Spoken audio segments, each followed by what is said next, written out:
আসসালামু আলাইকুম রহমতুল্লাহি ওবরকাতুহ। সম্মানিত দর্শক, এই মুহূর্তে বাংলাদেশের রাজনৈতিক কর্মকাণ্ড করতে পারবে না এরকম বাধা নিষেধ বা বিধিনিষেধ রয়েছে আওয়ামী লীগের উপর। অন্যদিকে আওয়ামী লীগের যে ছাত্র সংগঠনটি রয়েছে বাংলাদেশ ছাত্রলীগ, এটিকে একটি নিষিদ্ধ সংগঠন হিসেবে সরকারের পক্ষ থেকে ঘোষণা করে হয়েছে। ফলে কাগজে কলমে বাংলাদেশে কোনো রাজনৈতিক তৎপরতা চালানো এবং যে সকল বাকস্বাধীনতা বলেন, তারপর যে সকল সাংবিধানিক যে রাইটস রয়েছে, দ্য পলিটিক্যাল রাইটস, মিছিল করা, সভা সমিতি করা, সমাবেশ করা, এমনকি নির্বাচন করা, এই অধিকারগুলো এই মুহূর্তে আওয়ামী লীগের নেই। আর ছাত্রলীগ যেহেতু একেবারে নিষিদ্ধ, কাজেই তারা যদি এই ধরনের কোনো কর্মকাণ্ড করার চেষ্টা করে তাহলে আইন অনুযায়ী দেশের সর্বোচ্চ যে শক্তিমত্তা রয়েছে, সেই শক্তিমত্তা হলো যে রাষ্ট্রশক্তি প্রয়োগ করবে। এখন সেই শক্তি প্রয়োগের নমুনা কেমন হতে পারে তার একটি ঘটনা আপনারা দেখেছেন যে চট্টগ্রামের একজন শীর্ষ পুলিশ কর্মকর্তা, সম্ভবত চট্টগ্রাম মেট্রোপলিটন পুলিশ কমিশনার, তিনি ওয়্যারলেসে যে নির্দেশনা দিয়েছেন তার অধীনস্থ কর্মকর্তাদেরকে, ওটা এখন রীতিমতো ভাইরাল হয়ে পড়েছে। সেক্ষেত্রে সন্ত্রাসী বলতে কাদেরকে বোঝানো হয়েছে এটা মোরালেস আমরা সবাই বুঝি। অর্থাৎ ছাত্রলীগের কোনো নেতাকর্মী বা আওয়ামী লীগের কোনো নেতাকর্মী যদি কোনো কর্মকাণ্ড করার চেষ্টা করে, এর বাইরে অন্য সন্ত্রাসী যারা আছে তারা তো থাকবেই। তাদের প্রতি যে আচরণ করতে বলা হয়েছে, ডাইরেক্ট একেবারে কি একটা অস্ত্র আছে, সেই অস্ত্র দিয়ে গুলি করার যে নির্দেশনা তিনি যেভাবে দিয়েছেন, হুকুম দিয়েছেন, এটি নিয়ে এখন তোলপাড় চলছে। এর অর্থ যে সরকার এখন কোনো অবস্থাতেই ঝুঁকিতে যাবে না এবং কোনো কিছু বরদাস্ত করবে না। এখানে চট্টগ্রামটাকে সরকার খুব যাকে বলা হয় তাদের অত্যন্ত গুরুত্বপূর্ণ একটি এলাকা বলে তারা মনে করে কয়েকটি কারণে। এখানে ডক্টর মোহাম্মদ ইউনূসের বাড়ি। তো কাজেই চট্টগ্রামের এই অঞ্চলে যদি আওয়ামী লীগের ছাত্রলীগের বাড়াবাড়ি হয়, মিছিল মিটিং হয়, তাহলে এটা আসলে সরকারের জন্য খুব একটি স্পর্শকাতর একটি বিষয়। দ্বিতীয়ত, এখানে স্বরাষ্ট্র মন্ত্রণালয়ের যে দায়িত্বে যাকে দেওয়া হয়েছে, খুদাবক চৌধুরী, ওনার বাড়ি কিন্তু চট্টগ্রামে। তো কাজেই চট্টগ্রামে যিনি মেট্রোপলিটন কমিশনার আছেন, ডিসি আছেন, বিভাগীয় কমিশনার আছেন, ধরে নেওয়া হয় যে তারা সরকারের সবচেয়ে বিশ্বস্ত এবং ঘনিষ্ঠ ব্যক্তি হিসেবে সেখানে গিয়েছেন এবং সেখানকার শান্তি শৃঙ্খলা রক্ষা করা এবং পুরো পরিস্থিতি সরকারের অনুকূলে রাখার একটা কমিটমেন্ট তাদের থাকবে। এবং সেই কারণে যে পুলিশ কর্মকর্তা রয়েছেন, ন্যাচারালি তিনি তার সর্বশক্তি নিয়োগ করে তার যারা নিয়োগকর্তা রয়েছেন, তাকে যারা ওখানে পোস্টিং দিয়েছেন, তাদের পারপাস তিনি সার্ভ করবেন, এটাই বাংলাদেশের একটা ট্রেডিশন। তো কাজেই আমরা এখন তার সে বক্তব্য নিয়ে খুব সিসি করছি, অথচ এরকম ঘটনা আওয়ামী লীগ জমানাতে হয়েছে, বিএনপির জমানাতে হয়েছে, এবং এখনও বিএনপির জামাতের যে সকল কর্মকর্তা রয়েছেন তারাও কিন্তু স্ব এলাকাতে তাদের আধিপত্যই সরকারি কর্মকর্তাদের মাধ্যমে দেখানোর চেষ্টা করছেন। এরপরে যেটি আছে সেটি হলো চট্টগ্রাম এবং সংলগ্ন যে অঞ্চল, সেখানে জামাতের একটা ব্যাপক প্রভাব রয়েছে, বিশেষ করে চট্টগ্রাম শহরে। তো সেখানে যদি আওয়ামী লীগের লোকজন কোনো অনাসৃষ্টি তৈরি করে, সেটা আসলে সরকারের কাছে জামাতের যে একটা ভাবমূর্তি রয়েছে, সেই ভাবমূর্তিও থাকে না। ফলে এখানে জামাতের নেতাকর্মীরা, এনসিপির নেতাকর্মীরা, সরকারের কর্তা ব্যক্তিরা সবাই মিলে রাষ্ট্রশক্তিটিকে পরিপূর্ণভাবে সন্ত্রাসীদের বিরুদ্ধে, নিষিদ্ধ ঘোষিত ছাত্র সংগঠন ছাত্রলীগের বিরুদ্ধে এবং কার্যক্রম স্থগিত থাকা আওয়ামী লীগের বিরুদ্ধে সর্বোচ্চভাবে ব্যবহার করবে, তারই একটা নমুনা কিন্তু চট্টগ্রামে আমরা দেখতে পেয়েছি। একইভাবে আমরা দেখতে পাচ্ছি যে সারা বাংলাদেশে যাকে বলা হয় আওয়ামী লীগের যে লকডাউন কর্মসূচি, সেই লকডাউন কর্মসূচিটাকে ভেস্তে দেওয়ার জন্য, জনমনে লকডাউনকে নিয়ে যেন কোনো রকম আতঙ্ক তৈরি না হয়, এই জন্য সরকার যে কর্মকাণ্ড শুরু করেছে, তার ফলে মানে পুরো পরিস্থিতিটা সরকারের জন্য বুমেরাং হয়ে পড়েছে। এখানে একটি বিষয় খুব বলার দরকার। গত 14 মাসে আমরা যেই জিনিসটি টের পেয়েছি, বুঝতে পেরেছি শতভাগ, সেটা হলো এই সরকার সব বুঝে, রাজনীতি বোঝে না। মানে ঠিক ওই যে আল মাহমুদের সেই বিখ্যাত কবিতা, ও পাড়ার সুন্দরী রোজেনা, সারা অঙ্গে ঢেউ তার, তবু মেয়ে কবিতা বোঝে না।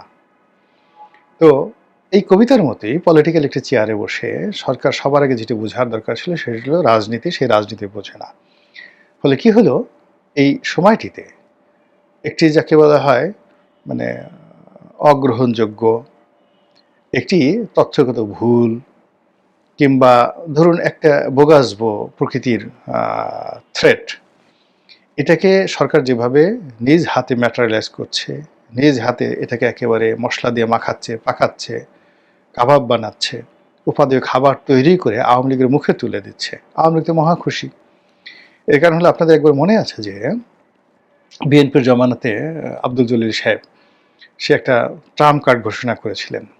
এটা বোকাজবো ছিলেন, এবং এটা শেখ হাসিনা নর্মালি মজা করার জন্য তিনি বলছেন যে আমি তো বলিনি, আমার সাধারণ সম্পাদক একটা ট্রাম্প কার্ডের কথা বলছে, এতেই মানে সরকার মানে বিএনপি সরকার মানে মানে তছনছ হয়ে যাচ্ছে, আমি ঘোষণা করলে কি হতো।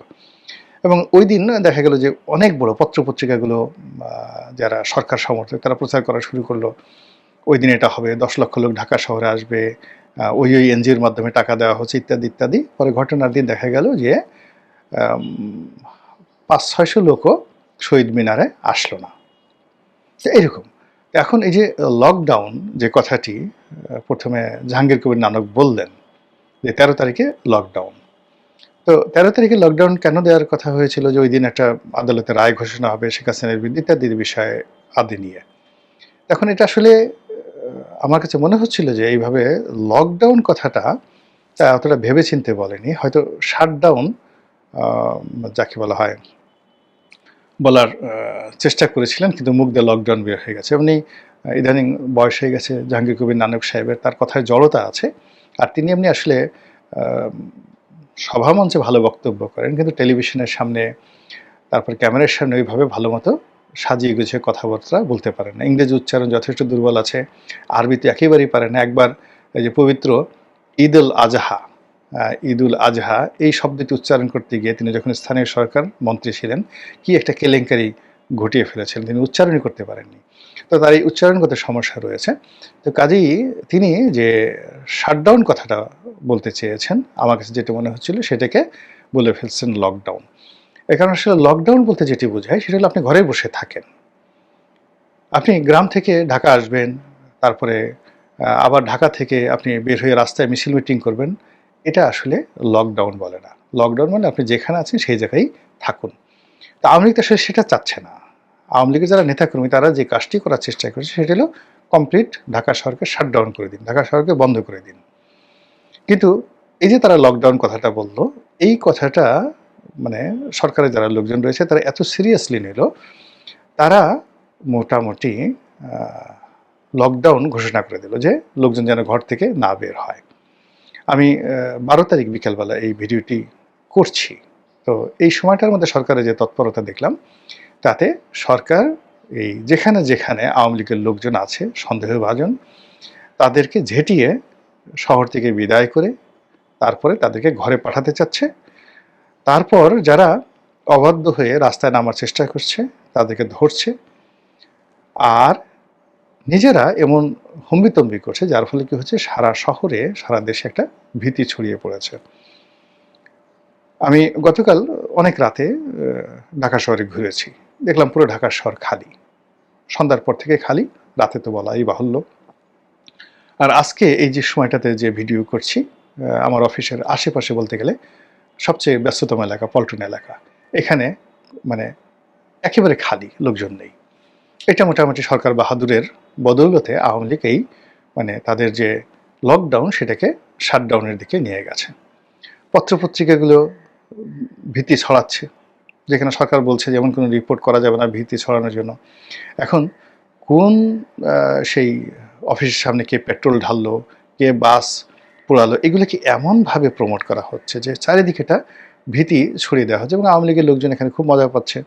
এবং এই ধরনের ঘটনা যখন ঘটে, এখানে তো আওয়ামী লীগ নেই, ছাত্রলীগ নিষিদ্ধ, তারা যে কাজগুলো কতটা করতে পারবে গত 14 মাসে আমরা সেটা দেখেছি। কিন্তু এখানে আওয়ামী লীগকে ফাঁসানোর জন্য, ছাত্রলীগকে ফাঁসানোর জন্য বা সরকারকে ফাঁসানোর জন্য তৃতীয় শক্তি, চতুর্থ শক্তি, পঞ্চম বাহিনী তারা যদি এই জায়গাতে অপকর্ম করে থাকে, তাহলে সেটা সামাল দেওয়ার দায়িত্ব কিন্তু সরকারের। সরকার যদি সবকিছু মানে যাকে বলা হয় এখন এই যে সারা বাংলাদেশে এই মুহূর্তে যা কিছু হচ্ছে, যেভাবে পত্র-পত্রিকা আসছে, এর দায়-দায়িত্ব যদি পরিপূর্ণভাবে যাকে বলা হয় আওয়ামী লীগের উপর দেওয়া হয়, ছাত্রলীগের উপর দেওয়া হয়, নিষিদ্ধ ঘোষিত ছাত্রলীগের উপর দেওয়া হয়, তাহলে তো কেল্লা ফতে। ধরে নিতে হবে যে তারা সরকারের ভিত্তি নাড়িয়ে দিতে পারে। তারা লকডাউন বলে শাটডাউন করে দিতে পারে, শাটডাউন বলে লকডাউন করে দিতে পারে। এবং এই যে প্রতিপক্ষকে ভয় পাওয়া এবং প্রতিপক্ষকে বেশি প্রিভিলেজ দেওয়া, এটি কিন্তু একটা সরকারের সবচেয়ে বড় দুর্বলতা। আবার প্রতিপক্ষ শক্তিমত্তাকে যদি হীন করে দেখা, যেটা আওয়ামী লীগের পতনের মূল কারণ। তারা এই যে যখন ছাত্ররা আন্দোলন করছিল, ঠিক সেই সময়টাতে উনি যখন চীনে গেলেন, তখন আমি একটা ভিডিও বানিয়েছিলাম যে ওনার আসলে এই মুহূর্তে চীনে যাওয়াটা ঠিক হচ্ছে না। এটাকে আমি বলছিলাম যে এই পচা শামুকই কিন্তু শেখ হাসিনার পা কাটবে। আপনারা দেখুন যে শেখ হাসিনার পতনের আগে তিনি চীনে গেলেন, চীন থেকে আসলেন, এসে তিনি যাকে বলা হয় এই সংবাদ সম্মেলন করলেন এবং সেখানে রাজাকারের বাচ্চা কাচ্চা বলেন, আর পুরো জিনিসটা তার নিয়ন্ত্রণের বাইরে চলে গেল, রাজাকারের নাতিপুতি।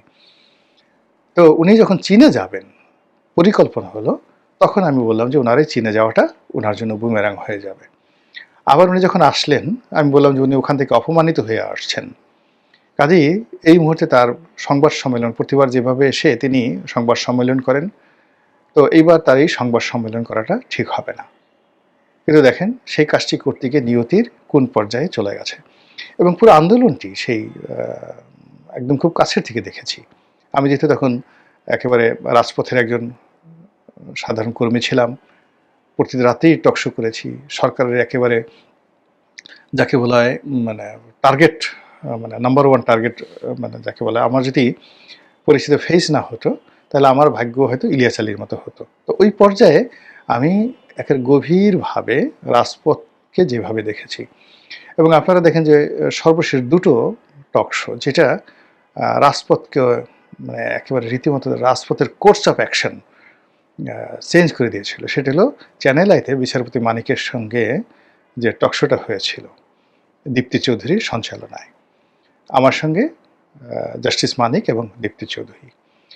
এবং ওই টকশোতে যা কিছু হয়েছিল আপনারা একটু দেখলেই বুঝতে পারবেন যে ওখানে কি হয়েছিল। এবং ওই পরিস্থিতি যে রিপারকাশন তৈরি করেছিল ওই টকশোর যে ঘটনাটি, তার ফলে পুরো আন্দোলন কিন্তু দাবানল হিসেবে মানে দাও দাও করে জ্বলে উঠেছিল। তো কাজেই আমি আমার জায়গা থেকে সবাইকে সতর্ক করার চেষ্টা করেছি, মানে সবাইকে যাকে বলা হয় সাহায্য করার চেষ্টা করেছি। এবং এখনই সেই প্রথম দিন থেকে গত 14 মাস ধরে বিএনপিকে যে কথাগুলো বলছি, ডক্টর মোহাম্মদ ইউনূসকে যে কথাগুলো বলছি, এটা আপন ভাইও বলে না।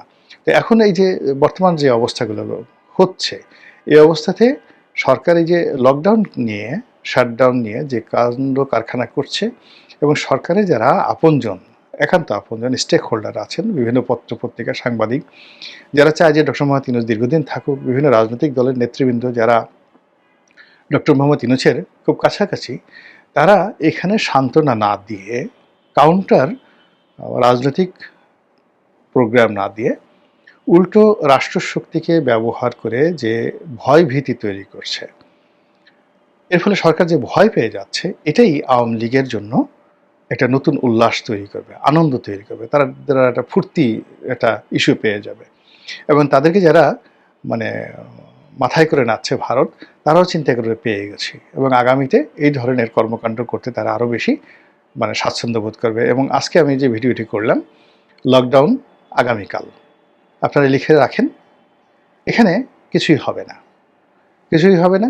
ওই দিন ঢাকার রাজপথ ঠিক থাকবে, এরপর উত্তরাঞ্চলে একটু শীত বেশি পড়বে, ঢাকা শহরে হালকা একটু শীত শীত অনুভব হবে, সারাদিন সূর্য ভালোভাবে আলো দেবে, এর বাইরে কিছুই হবে না।